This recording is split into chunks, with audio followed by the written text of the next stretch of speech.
Il est où mon... Ah. Vas-y, tu veux faire l'intro pour une fois? Salut. T'as fait ta coupe de l'été? Ouais, j'ai fait... Ah oui, putain, c'est vrai, une nouvelle coupe. C'est Nouvelle vrai qu'ils ont couleur? jamais vu. Non. Nouvelle couleur. Et moi, je suggère aux gens qui nous écoutent sur Deezer ou Spotify ou YouTube avec sans regarder, D'ailleurs, sur Spotify, ils ont la vidéo maintenant, Ah. je crois. de regarder ce début de vidéo pour voir la couleur de cheveux de Marius. Voilà. C'est son choix de tous les étés. hein. Et évidemment, commentez tous les étés et commentez votre appréciation de cette coupe de cheveux surtout. Ah, C'est ça qui nous intéresse pour On va mettre faire fin un- à tu veux que je un fasse long un- débat. tu veux que je lance un sondage? Ouais, ou alors les gens peuvent se défouler dans les commentaires tout simplement. Après, on fera aussi avec ou sans moustache. Ah non, bah non, parce que ça c'est pas une question. Alors que la coupe, ça peut être une question, est-ce que je la refais ou non? Mm. Alors que la moustache, je l'abandonnerai jamais. Bon, alors du coup, Et voilà. aujourd'hui, il fait un petit peu sombre parce qu'on est lundi soir, parce que d'habitude, on fait nos enregistrements le dimanche. Ah, attends. Déjà, il peut faire moins sombre si je orientais bien la lumière. Voilà. Et en fait, là, nous sommes lundi. Et il y avait là ce soir la projection de Superman. Donc, nous sommes allés voir le film Superman tout à l'heure. Donc, on enregistre un peu plus tard et Marius va faire le montage. Le montage. Romain va faire le montage. Romain, maintenant, Marius. Voilà, qu'on remercie beaucoup. Voilà. Salut à toutes et à tous, nous sommes le mercredi 9 juillet et c'est le 8e épisode de Tout sur ma mère. Et donc, on va vous parler de 3 films aujourd'hui. Donc, de Superman d'abord, ensuite d'un film chinois qui s'appelle Des feux dans la plaine, et ensuite de I Love Pérou, avec Raphaël Quenard. Deux et Deux avec avec, Raphaël mais Quenard. il a co-réalisé. Co-réalisé, mais donc c'est quand même deux et Ouais. avec Raphaël Quenard. Donc, on commence par Superman, dont on sort tout juste. Vas-y d'abord. Ok, alors oui, effectivement, on en sort et c'était une super projection quand même parce que c'était au Max Linder, enfin, quoi qu'on pense du film, c'était au Max Linder, qui est une super salle parisienne. Et donc, c'était une chouette projection. Et moi, j'ai trouvé que c'était un chouette film. Parce que, alors, c'est James Gunn. Donc, James Gunn, il avait fait Les Gardiens de la Galaxie, qui avait eu un gros succès. Donc, c'est quand même un réalisateur. Et c'est pas forcément souvent dans les films de super-héros que le réalisateur est identifié et qu'il y a une fanbase qui se crée autour de lui. Donc, c'est aussi pour ça que ce film, il est attendu. Et moi, personnellement, mon rapport avec James Gunn, c'est que j'ai vu un peu de ses films, mais je m'en fous un peu. Et Superman, c'est que je suis totalement en dehors. Parce que autant j'aime bien les Marvel, j'en ai vu beaucoup, autant les DC moins. Et Superman, je crois que j'ai jamais vu un seul Superman de ma vie. Donc là, je vais vraiment parler en tant que novice de Superman. Pas du tout un puriste, etc. Et voilà, un mec qui va juste au cinéma et qui voit Superman, qui sait à quoi il ressemble et c'est à peu près tout, quoi. Et ça m'a beaucoup plu. Je vais quand même commencer avec ce qui va pas, parce qu'il y a quand même des choses qui vont pas, quand même pour remettre un petit peu le film à la case à laquelle il appartient. Mais ensuite, je dirais pourquoi dans cette case-là, je trouve qu'il fait partie un peu du haut du panier. Déjà, le problème, je trouve que c'est quand même que dès qu'il y a une scène de dialogue, elle est pas oufement filmée et elle est très mal écrite. Le rapport entre Superman et sa copine. Louis. Ouais, Lois, exactement. Donc entre Clark Kent et Lois, c'est quand même très foireux, je trouve. En tout cas, au minimum inintéressant. Oui. Ultra plan-plan. Leur scène d'embrouille pendant leur interview, là, ça c'est le tout début du film. On va essayer de pas trop vous en dire. Mais en tout cas, au tout début du film, leur scène d'interview, je l'ai trouvée chiante, elle dure longtemps. C'est artificiel, ça dit absolument rien d'un personnage ou de l'autre. C'est très caricatural. Les scènes de couple, et même quand ils sont dans la cuisine, assis sur le bord de la cuisine, sur le comptoir, comme dans tous les films. La scène d'amour et à peine, parce que bon, c'est quand même un film familial. Mais oui, non, c'est très caricatural, c'est très chiant, c'est pas très bien filmé, c'est très mal écrit. Et aussi, l'autre problème que je trouve, c'est qu'on te plonge au début du film dans une problématique qui est une problématique qui t'est présentée comme un peu nouvelle pour les films de super-héros. Or, elle l'est pas du tout. La problématique en question, c'est est-ce que Superman, finalement, il est vraiment si bien que ça parce qu'il intervient un petit peu tout seul, un peu quand il veut. Et en plus, il fait quand même plein de dégâts là où il intervient. Donc, ok, il sauve le monde, n'empêche qu'il laisse des trucs anéantis, etc. Il est aussi hors du contrôle du gouvernement. Donc, on pose la question du contrôle du gouvernement sur les super-héros. Or, ce truc-là, c'est un truc qu'on avait déjà sur les premiers Avengers, dès le Avengers 2, qui a quand même 10 ans maintenant, un truc comme ça. Et on en a déjà parlé. Et donc, en fait, c'est des choses qui sont déjà traitées. Et donc moi j'ai eu un peu peur au début du film parce que quand j'ai vu qu'il te posait cette problématique-là, je me suis dit, purée, j'espère qu'ils vont pas retraiter un truc qui a déjà été traité chez Marvel et dont on se fout un peu. Et qui en plus, on sait très bien que ça va pas être le centre du film au final et que le centre du film, ça va être les scènes d'action.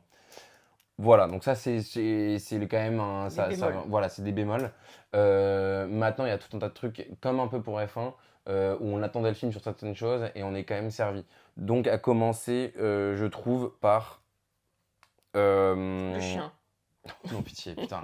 Bah, typiquement, non, le chien, c'est aussi, je trouve, ce qui rapproche un peu le film des Marvel. C'est le même humour que les Marvel. En fait, il y a pas mal de trucs qui sont des points communs avec les Marvel, que ce soit les dialogues, l'humour. Et l'humour du chien, ça, c'est typiquement un humour qu'ils auraient pu faire dans les Marvel. Ah ouais. Et moi qui viens des Marvel, c'est un truc que je connais déjà, alors qu'en allant chez DC, j'espérais trouver un truc un peu différent dans le traitement des super-héros. Or, je l'ai pas été. Bref, voilà, donc non, le chien, je trouve ça foireux Le chien avec au- sa cape. avec sa cape, ouais, le chien volant. En plus, ils te le ressortent vraiment à toutes les. Enfin, Ah oui, c'est un personnage ouais, important. c'est un personnage hyper important, Ouais. mais qui te fait pas sourire une seule seconde réellement. Non. Et À moins voilà. d'adorer les chiens, peut-être. Oui, tu veux, non, mais et encore, je pense que tu le trouves mignon au bout Mm. à la Mm. première séquence et Ouais. derrière, c'est bon. Non, là où tu as dit un truc avant qu'on commence à enregistrer, avec lequel je suis pas trop d'accord, c'est que tu disais c'est pas incarné. Moi, je trouve que ce soit sur l'antagoniste principal, donc qui est Lex Luthor, incarné par Nicolas Hoult, qui joue très bien dans le film, Ouais. ou que ce soit pour le protagoniste, donc Superman, qui lui est incarné par David Corenswet, que j'avais vu que dans Pearl, mais que je connaissais pas du tout de base. Je trouve qu'ils sont assez incarnés, surtout sur la fin du film, parce qu'en fait, je trouve qu'on arrive à choper des séquences où ils sont réellement énervés, ou alors ils sont réellement tristes, et où en fait ils se confient réellement l'un à l'autre sur leurs raisons de leur confrontation, ce qui n'est pas souvent le cas dans les autres films de super-héros que j'ai vus, où je trouve que même dans les bons films de super-héros que j'ai vus d'ailleurs, à la fin il y a toujours un truc où il te récite sa tirade finale à base de grosses punchlines vers le méchant, alors que là on a l'impression que dans l'écriture des dialogues, pour le coup sur ces confrontations finales, ils vont pas chercher la punchline stylée pour le méchant, ils vont vraiment chercher à ce que l'un des deux personnages explique à l'autre pourquoi il est en train de lui foutre sur la gueule et de se battre et Ouais. pourquoi il y a toute cette action-là. Et je trouve que ça c'est vrai que ce soit pour le méchant ou pour le gentil de l'histoire. Et ça, moi, ça m'a bien plu. D'autant plus que je trouve que c'est vraiment incarné par bons comédiens, deux bons comédiens. Je voulais dire Euh, pas incarné, je te coupe 2 secondes. ouais. C'est juste que je trouve que Lois et Superman, Clark, ils ont vraiment des têtes de personnages de BD. Enfin, ils sont très lisses. En fait, je trouve je les trouve assez Bah, tu vois, fadas, moi je quoi. trouve Je trouve qu'ils expriment rien. moins qu'un Henry Cavill. Ah ouais? J'ai- Ouais, pas Dans, Cavill, dans ouais, c'est Henry vrai. Cavill, parce que je crois que du coup j'avais vu genre un seul Superman, c'était le premier avec Henry Cavill, je crois, et je trouve beaucoup moins. Je trouve que D'accord. lui, mais je pense que c'est plus lié à l'écriture des dialogues qui lui correspondent bien. Mais en fait, ça dépend, parce que encore une fois, moi je te dis, sur les scènes d'action entre le méchant et le gentil, je trouve que ça fonctionne, Mm. mais encore une fois, sur les scènes, enfin dès qu'il Oui, s'agit de faire de les scènes l'amour ou de d'amour. l'intimité, Ouais. il n'y a plus personne. Donc je trouve que ça dépend vraiment, c'est très inégal. Mais heureusement, le film est très bien rythmé et de l'action, on en a. Notamment sur. Je trouve qu'il y a plein d'idées de mise en scène qui sont trop bien, notamment sur la scène avec le gros dino. Et en plus, elle est apportée avec humour. Et en même temps, c'est une scène d'action qui est impressionnante. Quand il lâche ce mini dino et où il se dit non, mais t'inquiète, il va grandir. Et en fait, là, ils se font pas chier à faire finir la soirée, à faire le lendemain matin, etc. C'est Ellipse, on est le lendemain matin, en plein cœur de Métropolis, qui est donc la ville fictive dans laquelle l'histoire se passe. Et on a cet immense dinosaure de centaines de mètres de haut qui est en train de tout dévaster. Et ça, je trouve que ça fonctionne très bien. Il y a aussi le costume de Superman. À un moment donné, tu le vois, il est vraiment dégueulasse. Il est déteint quand il est passé dans les flammes du dragon, dinosaure, je sais pas trop comment Ouais. l'appeler. Il est vraiment scrade, quoi. Et il redevient propre qu'une fois que ses parents lavent son vêtement. Ah oui. Enfin, je trouve qu'il y a, il y a Des petits efforts de ouais, réalisme, des petites quoi. attentions aux détails que je Qu'il n'y trouve avait pas vraiment dans sympa. Non, l'inverse de Jurassic World, là, comme disait. l'inverse de Jurassic World, mais l'inverse de 80% des blockbusters en vrai, Mm. hein, clairement. Et ça, je trouve que. Et je pense d'ailleurs, c'est ce qui participe aussi à un peu humaniser les personnages. Parce que ça fonctionne et en fait, tu te fais pas forcément la remarque, mais quand tu te la fais, c'est agréable. Donc, ça, c'est des trucs que je trouve chouettes. Autre truc sympa, c'est l'arrivée des trois super-héros Green Lantern, Hawk Girl et Mister Terrific. Pour le coup, aucun des trois, moi, je les avais vus nulle part. Le Green Lantern, qui a des critiques horribles de l'époque, là, moi, je l'avais jamais vu. Et là, j'ai trouvé ce trio très sympa. Ouais, surtout Euh, il y en a un qui est marrant, et ouais, la fille qui est ils ont chacun ils ont chacun un peu une une personnalité différente. personnalité. Ils Ouais. les mettent pas sur un plan égal. T'en as un qui Mm. est clairement plus important que les deux Oui. autres. Donc Mister Terrific, qui va vraiment être un allié de Superman dans cette bataille finale. Et je trouve ça chouette. Et puis, ils en font pas des tonnes. Mm. C'est des personnages secondaires qui restent secondaires. Ils nous plantent pas avec. Ouais. Et la manière dont ils sont introduits, je sais pas si tu te rappelles, mais c'est un journaliste qui à la télé dit l'arrivée des 3 super-héros, le Justice Gang, je crois qu'il s'appelle, financé par.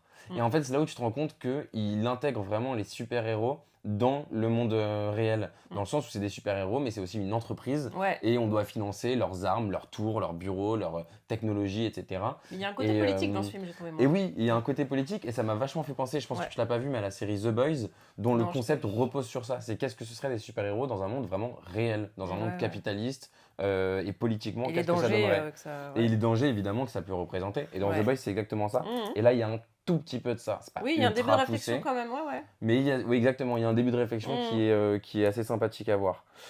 Et pour finir un peu pêle-mêle, la musique de John Murphy et David Fleming que je trouve très très bonne, que je trouve excellente, que ce soit le thème principal de Superman qui est bien repris, ou même la musique du générique de fin, enfin il y a plein de trucs sympas qui est fait avec la musique. En termes d'effets spéciaux, c'est du grand n'importe quoi, mais c'est assumé et moi je trouve que c'est plutôt bien fait. La caméra elle part dans tous les sens, il y a plein de belles idées de réalisation que je trouve sympa. Et c'est tout, mais c'est déjà pas mal. Donc moi j'ai passé un très bon moment, et le film n'est pas trop long. 2h10. 2h10, Il faut voilà. rester après le générique parce que comme d'habitude, il y a un petit truc. Il y a une petite scène avec le Marrant, générique marrant. qui, pour le coup est plutôt marrante. Ouais, plus anecdotique, mais ouais. ouais. Mais si t'es avec des gens, tu peux discuter pendant le générique, ça vaut le coup de Très rester. long générique. Moi, je suis moins enthousiaste que toi, j'en ai un peu marre. Enfin, moi, je crois que j'en ai vu d'autres des Superman. Je suis pas très film des super-héros, moi, à part Iron Man, que j'adore. Et parce que j'adore l'humour. Et là, je trouve qu'il y a d'humour, mais c'est un peu léger. Et du coup, ouais, je m'ennuie un peu, j'avoue que ça me passionne pas. Après, ce que j'ai trouvé intéressant, c'est quand même toute la réflexion. Bah, je te dis, je trouve qu'il y a quand même une réflexion un peu politique, notamment sur les fake news, la manipulation des foules et des masses, la manipulation de l'information, les trolls. Enfin, il y a tout un truc, un enjeu autour de ça, un moment important dans le film qu'on va pas révéler, mais quand même, il pose vraiment la question. Enfin, il pose vraiment Ouais, un sujet. un sujet là-dessus. Et je trouve aussi, alors je sais pas si c'est fait exprès, mais à un moment, il y a une histoire de pays qui en envahit un autre, et je trouve que ça faisait quand même vachement écho à l'actualité. Il y a une histoire de dictateur qui ressemble. Alors, c'est un monde fictif, mais il fait. Ah, t'as vu un parallèle avec Moi, j'ai vu les un conflits peu. israélo-palestiniens Non, j'ai vu un parallèle avec lui ce dictateur, et puis même on voit où il vit, enfin l'architecture des bâtiments, ça évoque un peu la Russie quand même. Ok, ah oui, ok. Et l'accent, enfin la langue qui Ouais, langue bah, c'est un fictive pays de l'Est, ouais, évoque clairement. la Russie. Donc, alors il n'y a pas la même tête que Poutine, mais bon, on Mm. pense quand même à un type, un dictateur fou qui Mm. envahit. Et le peuple qui envahit m'a fait penser au peuple de Gaza. C'est un peuple. Ouais. Un pays a priori du Moyen-Orient. Parce qu'en fait, Voilà. c'est que des pays fictifs. Voilà. Tout est fictif. Finalement, tu vois une population affamée, des Ouais. enfants, des femmes, et qui ont la peau mate, et effectivement qui évoquent le Moyen-Orient. Donc j'avais déjà une sorte de mélange de ces deux conflits. Je sais pas du tout si c'est un hasard ou si c'est voulu. Non, je pense que c'est voulu. Après, Mais- moi, ça, pour le coup, excuse-moi, bon. juste 2 minutes, je l'ai juste vu quand même comme un truc. Enfin, c'est quand même toujours les États-Unis sauveurs du monde. Enfin, Oui, je veux dire, le oui, message oui, politique, oui. il est intéressant dans une certaine Ah oui, mesure. oui, c'est Parce clair. que Hein. derrière, Ah oui. ça reste Superman qui débarque pour sauver tout le Mais à un monde. moment, quoi. il pose les questions de se dire est-ce Au tout que début, le oui. pays qui envahit l'autre, ils font croire enfin, Au tout que- début, oui. En gros, il qu'ils- reproche à Superman de ne pas avoir demandé l'avis à la population avant d'intervenir. Enfin, Oui, et de se dire que finalement, le pays qui défend, c'est peut-être pas que des gentils non plus. Oui, Enfin bien bon, sûr. bref, il pose Ouais, un ouais. peu. Bon, c'est c'est un peu râler pas crête, mais Oui, en tout c'est cas, vrai, c'est quand même là. Ça c'est mérite là, d'être là. c'est là. Voilà. Bah voilà. Hein. Ouais. Et non, bah oui, bah voilà. Donc, Oui, j'ai envie de vous quand, dire. quand on aime les films de genre, enfin, quand on aime les films de super-héros, il est hyper honnête. Ouais, moi je Voilà, trouve. on se fout pas de nous. Mais je suis quand même curieux de savoir, de voir quand même les retours qu'ils vont avoir, notamment parce que je sais que je peux ne pas avoir le même avis que des fans absolus de Superman qui ont tout vu, Mm. ou des fans des comics même. Mm. Mais je suis curieux de voir les retours. Ouais. Moi je trouve que ça change, je trouve que c'est chouette. Même graphiquement, tu sais, toute la scène où ils sont dans cette sorte de dans ce monde parallèle Oui, et dans, oui, dans oui. la rivière là, la rivière de Caro avant de se faire aspirer potentiellement par le trou noir. Enfin bref, je dis pas Oui, il y a trop, des mais choses. Et puis le début, là, dans la graphiquement, je glace, dans trouve la ça neige, là, chouette. c'est très Oui, beau. oui, Il y a une pareil. très belle ouverture. Clairement, ouais. Non, je trouve qu'il y a des efforts qui sont faits esthétiques aussi et qui sont très sympas. Totalement autre genre, Des Feux dans la plaine. Mm. C'est un film chinois réalisé par Ji Zhang. Je me doute que c'est pas comme ça qu'on prononce, mais voilà, c'est comme ça que c'est écrit en tout cas. Dont c'est le deuxième long métrage. Et ça C'est raconte. quoi le premier, tu te rappelles? Non, je l'ai Non. plus. Mais je crois, il me semble qu'il n'était pas sorti en France, Ah d'après ce ouais. que j'ai vu. Vous l'avez sûrement pas vu. Et nous non plus. Et nous non plus. Surtout. Et c'est donc un film policier. Et c'est donc en Chine, dans une région très désindustrialisée. Donc avec du chômage. Voilà, du chômage, de la pauvreté, toutes les usines et même la population commence à déserter d'ailleurs. Mm. Et au milieu de ça, des chauffeurs de taxi se font tuer à la chaîne. Et un jour, les meurtres s'arrêtent totalement jusqu'à ce que plusieurs années plus tard, un des personnages du film décide de relancer l'enquête tout seul. Donc voilà, un film policier Alors moi je chinois. dirais que plus c'est un film noir pour moi plus qu'un film policier. Parce que c'est alors il y a une intrigue policière mais c'est quand même pas le principal. Et c'est surtout une ambiance, l'ambiance du film noir quoi. Mm. Donc c'est très dur, hein, Ouais. c'est très noir. Mm. Qu'est-ce Non, que tu vas-y. voulais dire? Ah Alors non. moi je voulais dire que j'ai trouvé que c'était un très très beau film, hein. Franchement j'ai adoré. J'ai trouvé que c'était hyper beau, enfin ultra bien filmé. Ouais. Une super lumière, une super image. Enfin, visuellement, c'est très impressionnant. C'est un très beau film. Et je trouve qu'il y a à la fois, il y a quand même il y a une histoire d'amour qui est très super belle aussi dans ce Mhm. film. L'histoire aussi d'un jeune homme, parce que donc, outre l'intrigue des chauffeurs de taxi, etc., le héros, c'est un jeune garçon dont le père est un escroc et qui tourne un peu voyou, qui est complètement désœuvré, qui va pas à l'école et tout. Et sa mère, donc le père est absent, il fait des trafics, et sa mère s'est prise d'affection pour une jeune voisine de son âge, enfin de l'âge de son fils, donc une jeune Ouais. lycéenne qui vit avec son papa, et les deux sont très pauvres, hein, et donc la mère donne des cours de piano à cette jeune fille qui est brillante, et ils vont tomber amoureux tous les deux, il y a ce truc important, voilà. Et ça, je trouvais ça vraiment, vraiment une belle histoire. Et puis, Oui, c'est toute très beau. cette Chine, c'est une image de la Chine on voit enfin, moi que j'avais jamais vu au cinéma, en fait, ces villes complètement euh, oui, désertées, où les usines ferment. C'est assez glauque, hein, c'est pas Ah, c'est joyeux. même Hein, très glauque, hein, c'est un film qui oui, est oui. pas du tout. Et t'as raison de dire que quand même toute cette histoire de meurtre, etc., c'est plus un contexte qu'une histoire. Parce Oui, que presque un effectivement, prétexte même, ouais. ouais, Ouais, enfin, non, bah, non, non, quand même j'exagère. pas. Non, c'est pas Non, un non, non. prétexte, parce que ça lead quand même un peu le récit. Oui, oui. Mais C'est l'axe narratif, oui, mais. c'est l'axe narratif. Mais effectivement, Et- à côté de ça, il se passe. Enfin, il y a plein d'autres choses qui existent à côté de ça Ouais, et qui sont très intéressantes à prendre indépendamment de l'histoire policière. ouais. Et donc, effectivement, ce que tu as cité, que ce soit l'histoire d'amour ou le L'aspect contexte social, social. Enfin, les personnages, pour le coup, quand on parlait d'incarnation des personnages, là, c'est ils des sont personnages attachants, ils hyper sont forts. bouleversants, ils sont. Ah oui. Oui, oui, oui. C'est. Ah oui, moi, il m'a vraiment marqué ce film. Ça m'a. Ouais. Bah, moi, je suis d'accord que c'est un film marquant. Et deux scènes très très dures, hein. Donc, Ouais. franchement, c'est à déconseiller aux plus jeunes, hein. Moi, je dirais en dessous de 15 ans. Bah, d'ailleurs, je pense qu'il doit y avoir d'avertissement. Ouais, peut-être moins. Mais tu parles desquelles scènes? Bah, je vais pas les dire là, Non, mais mais. avec la jeune fille et. Ah et ouais, le mec Et un autre et un mec. autre gars, ouais. Ouais, non, elles sont dures, dures. Ouais. Et la Euh, deuxième scène, c'était là, c'est vers où? Au début, fin? Bah, mais non, Non, c'est ok. les deux avec la jeune fille. Ah, ok. Elles sont très dérangeantes et très. Oui. C'est dur, dur. Bon, après, je pense que tu le sais, t'emmènes pas voir ton Non, enfant non, voir bah, ça, disons hein, que c'est mais- pour des lycéens, à partir du lycée. Bon, même collège. Ah non, non, Ah, bah si. moi, au collège, Ah, non. 15 ça- ans? 15 ans, tu dis non, toi? non. Bah, Ah, moi, 15 ans, t'arrives au 15 ans, c'est lycée. ok. Bah, 15 ans, 14 t'es ans en au 3 ans, là, collège. 15 Non, ans. 14 ans au collège. Bon, bref, à partir de la seconde. Mais bon, s'il y a des tout jeunes gens qui Moi, je nous dirais à partir écoutent. de la quatrième. Ah non.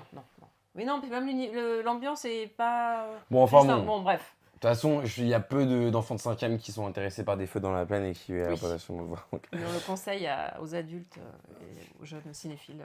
voilà. Non, mais À c'est un notre très, public, finalement. très beau film. Ouais, je suis assez d'accord. Et. Assez ou beaucoup, hein. Non, je suis carrément d'accord. D'accord. Moi, j'avais noté que oui, que les personnages étaient attachants et touchants. Bah, déjà, de facto, par leur origine sociale. Et en fait, parce que les premiers personnages qu'on nous présente, effectivement, c'est plutôt des escrocs et des voyous.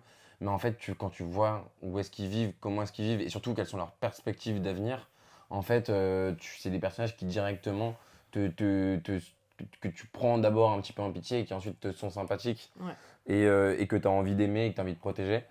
Et que donc ça, c'est très bien fait. Et en plus, effectivement, socialement, c'est hyper intéressant. Et j'aime bien ces réalisateurs ou ces réalisatrices qui montrent, comme tu as dit, là, c'est une Chine qu'on n'a pas l'habitude de voir.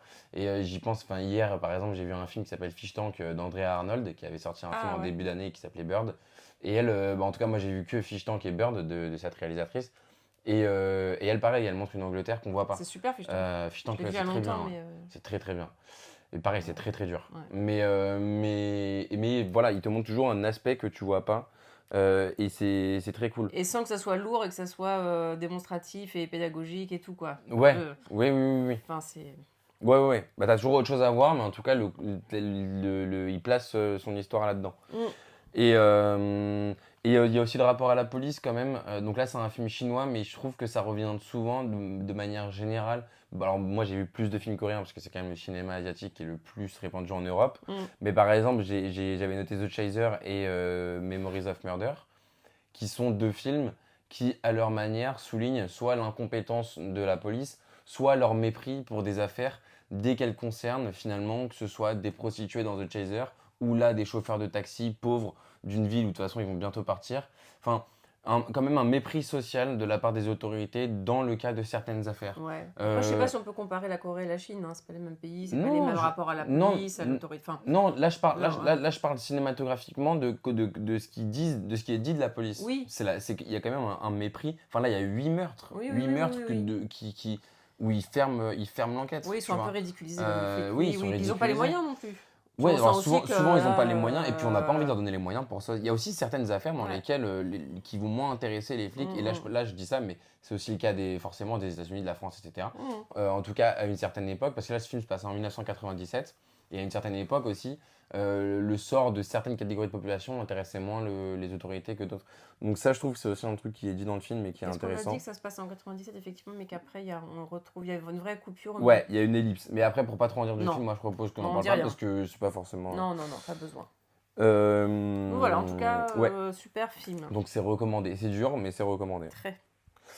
Et Un enfin, peu moins recommandé. ouais, moins recommandé. Plus Bon, après, léger. ça fait pas de mal, hein, Non, ça fait pas de mal, I Love Peru. mais I Love Peru.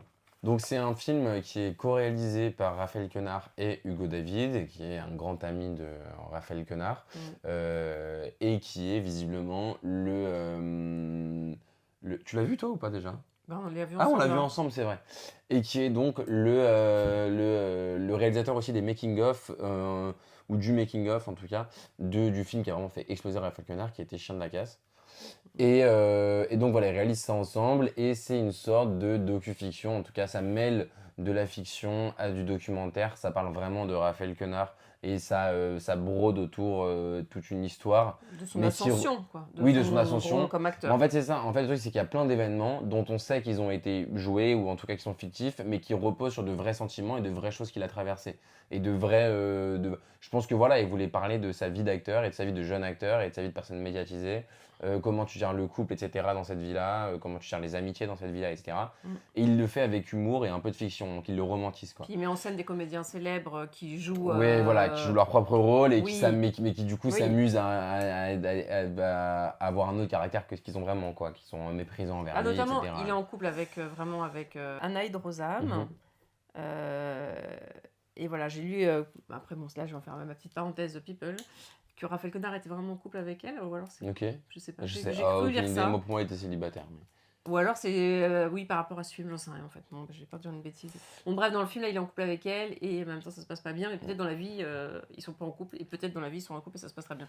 Oui. Bon, bref, en fait, c'est un mélange, ça joue sur l'ambiguïté. Voilà, et moi je trouve toujours, que c'est un truc où... Enfin, moi je trouve que c'est un des problèmes, c'est que j'avais vu une interview de Raphaël Quenard où il disait, voilà, le but c'est aussi que le spectateur recherche un petit peu ce qui est vrai, ce qui est faux. Mais moi j'ai aucune envie de le faire, j'ai aucune envie de dépenser de l'énergie à faire ça, parce que Raphaël Quenard, il est surmédiatisé en permanence, on le voit partout. Donc en fait, j'ai l'impression que les médias entiers, en tout cas cinéma, Canal+, etc., sont un I Love Peru depuis 3 ans. Ah ouais. Et en fait, moi, Oui. je m'en fiche un peu, en fait, de voir son ascension, de voir sa vie. Je trouve que la manière dont il aborde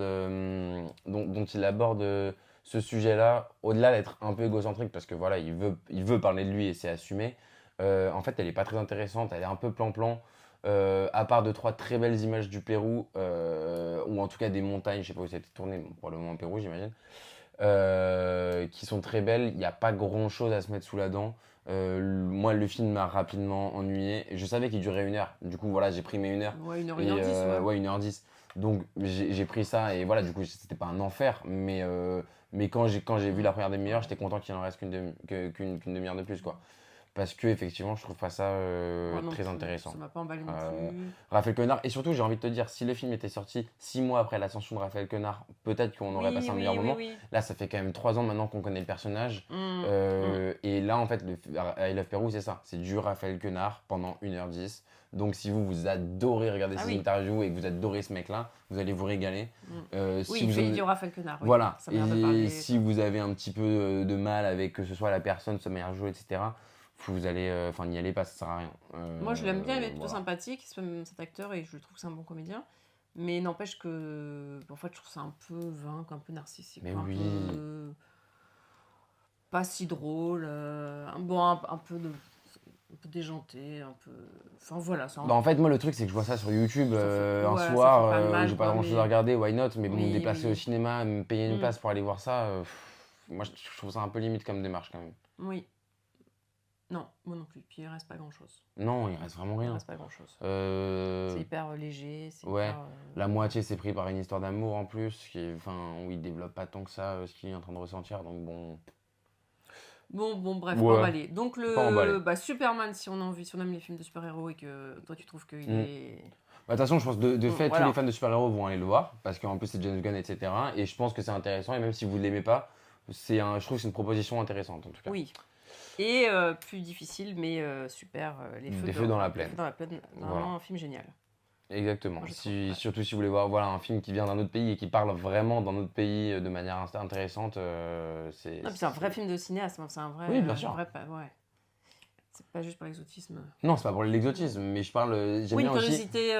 J'aime bien Le aussi cinéma les- chinois, c'est vrai qu'on le connaît pas beaucoup. On le connaît pas beaucoup. Là, et j'en je ai trouve- vu 4 d'affilée, moi, enfin. Ben, en ce moment, il y en a beaucoup. Ah, c'est En ce moment, il y en a dingue. pas mal, ouais. Ouais. Mais c'est pour ça que je trouve ça sympa aussi quand on va voir des films de réalisateurs ou réalisatrices étrangers, que ça parle en plus du pays, et encore plus comme dans les Feux dans des Feux dans la plaine, d'une manière que t'as pas l'habitude. Mm. Donc, non, en termes aussi d'ouverture d'esprit, etc., vers ça, vers un autre cinéma, en tout cas, c'est chouette. Voilà. Et moi, je voulais rajouter un petit truc très concret, très pratique. C'est quand vous regardez sur YouTube, parce que Marius il dit que c'est évident pour tout le monde, mais moi, je trouve pas. En gros, ça s'adresse on a vu quoi, 25% de quarantenaires qui nous regardent. Ouais, la majorité, c'est des 18-24, et des voilà. Donc, eux, bon, alors, je La m'adresse vidéo est aux- finie pour vous. Moi, je m'adresse aux vieux. En dessous, il a mis les minutes, Les time codes. les time codes. Donc, comme ça, si vous voulez entendre parler juste des feux dans la plaine ou juste de I Love Pérou, vous n'êtes pas obligé d'écouter toute la vidéo Ouais, ou alors de Et- chercher où est-ce que c'est. ou de chercher. C'est en dessous, vous cliquez sur le timecode qui apparaîtra en bleu et ça vous emmènera directement sur le timecode en question. Et donc là, on se mettra à parler du film qui vous intéresse. Et c'est ça sur toutes les vidéos. Donc s'il y a des vidéos où on parle de beaucoup de films et que vous en avez vu qu'un seul ou qu'il y en a qu'un seul qui vous intéresse, vous cliquez, vous regardez ces 5-10 minutes et ensuite vous pouvez vous en aller et c'est très bien comme ça. Et aller au cinéma, Et aller au cinéma. surtout. Bah là, regarde-les quand tu l'as. Aller au cinéma. Voilà. Parce que Marius, il y va. Hein. Moi, j'y vais à n'en plus pouvoir. Bien que je parte sur une semaine de vacances à Marseille. Voilà. Voilà. Bah, c'est bien.